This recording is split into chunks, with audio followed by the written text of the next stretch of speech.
I got so much motherfucking design on right now. Break it down, bring it back, make it clap. I got 3 old thoughts, new block, where that thing. Bitches on my line, and you know.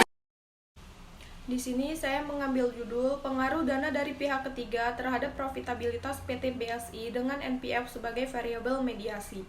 Baiklah, selanjutnya masuk pada bab 1 yaitu pendahuluan. Pada penelitian ini, saya menggunakan variabel X yaitu dana pihak ketiga, Y profitabilitas, dan variabel mediasinya yaitu NPF. Mengapa saya mengambil dana pihak ketiga sebagai variabel X-nya?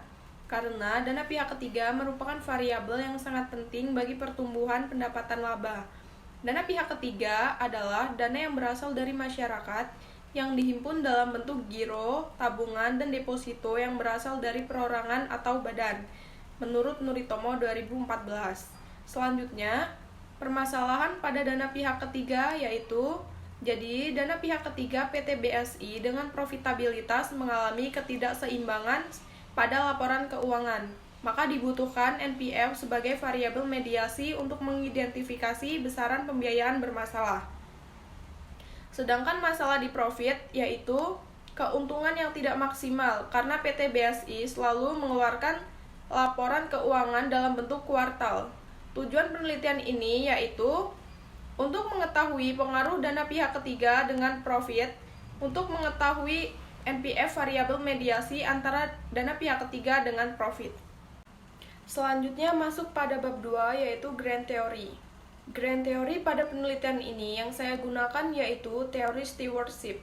Teori ini dicetuskan oleh Donaldson dan Davis berdasar pada ilmu psikologi dan sosiologi. Teori ini didesain untuk menciptakan suatu bentuk perilaku yang memiliki arah pada sikap melayani.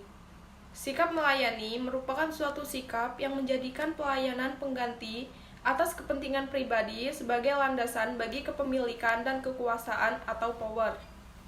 Selanjutnya, pengertian variabel X yaitu dana pihak ketiga.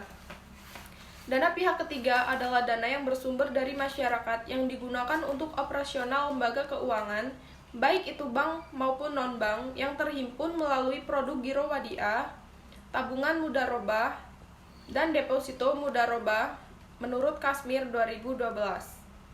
Selanjutnya, pengertian profitabilitas atau variabel Y. Menurut Harahap 2009 berpendapat bahwa profitabilitas merupakan rasio yang menggambarkan kemampuan perusahaan mendapatkan laba melalui semua kemampuannya, dan sumber yang ada seperti kegiatan penjualan, kas, ekuitas, jumlah karyawan, jumlah cabang, dan sebagainya. Yang terakhir, mediasi non-performing financing atau NPF. Merupakan bagian dari rasio keuangan bank yang digunakan untuk mengukur terjadinya risiko kerugian yang terkait dengan kemungkinan kegagalan nasabah dalam melunasi kewajiban utang-utangnya kepada bank menurut Granita 2011. Masuk ke bab 3 yaitu metode penelitian. A. Jenis penelitian. Jenis penelitian yang dilakukan adalah penelitian kuantitatif. Penelitian kuantitatif yaitu metode penelitian yang digunakan untuk penelitian yang menggunakan populasi dan sampel tertentu. Penelitian menggunakan instrumen analisis data bersifat kuantitatif untuk menguji hipotesis penelitian. Metode ini disebut juga metode kuantitatif karena data penelitian berupa angka-angka dan analisis menggunakan statistik yang kemudian akan diolah. Selanjutnya ada lokasi penelitian. Lokasi penelitian merupakan suatu tempat atau wilayah di mana peneliti melakukan kegiatan penelitian untuk memperoleh data-data yang diperlukan. Penelitian ini akan dilakukan di Kota Bandar Lampung, Provinsi Lampung. Selanjutnya sumber data. Untuk penelitian ini, sumber data yang digunakan hanya data sekunder.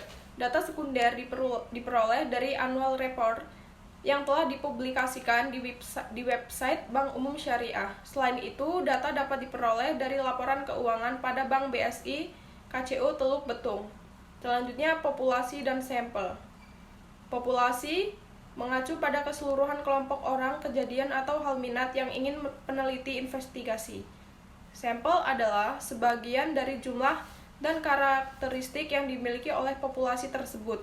Bila populasi besar dan peneliti tidak mungkin mempelajari semua yang ada pada populasi, misalnya karena keterbatasan dana, tenaga, dan waktu. Maka peneliti dapat menggunakan sampel yang diambil dari populasi tersebut. Selanjutnya, teknik pengumpulan data. Penelitian ini menggunakan laporan keuangan yang tersedia pada website Bank Syariah Indonesia. Yang terakhir ada metode analisis data. Berdasarkan pengolahan data, menggunakan program eViews, sebelum melakukan interpretasi terhadap hasil regresi dari model penelitian yang akan digunakan. Maka, terlebih dahulu dilakukan pengujian terhadap data penelitian tersebut. Hal ini dilakukan untuk mengetahui apakah model tersebut dapat dianggap relevan atau tidak.